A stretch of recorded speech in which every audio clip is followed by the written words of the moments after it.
Merci beaucoup, monsieur le journaliste, pour la question. Dans un premier temps, je veux vous dire que notre carrière est noble. À cela, je veux dire que c'est une vocation.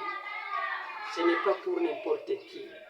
Il faut d'abord être vraiment enseignant digne de son nom. Donc c'est lui qui a été appelé pour cette fonction-là. En plus, je veux dire à nos amis, nos collègues des écoles publiques, merci d'abord de revenir à la raison. Merci de rentrer et d'accepter, encadrer les enfants que Dieu nous a donnés. Ils ont bien fait, ils ont bien réfléchi, mais aussi qu'ils sachent bien que les enfants là ont accusé vraiment un grand retard.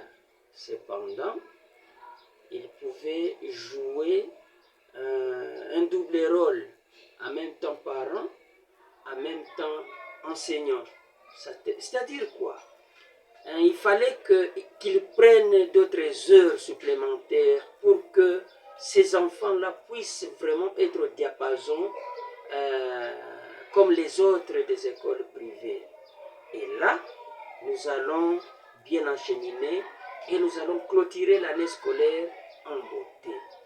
Et ces enfants-là, quand ils vont monter des classes, ils ne vont pas monter avec une tête vide.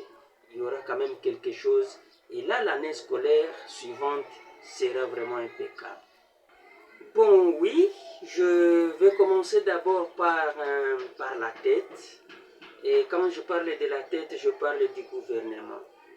Et là, je vais dire, il fallait que le gouvernement aussi prenne conscience que les membres du gouvernement n'oublient pas qu'ils sont venus aussi de l'école.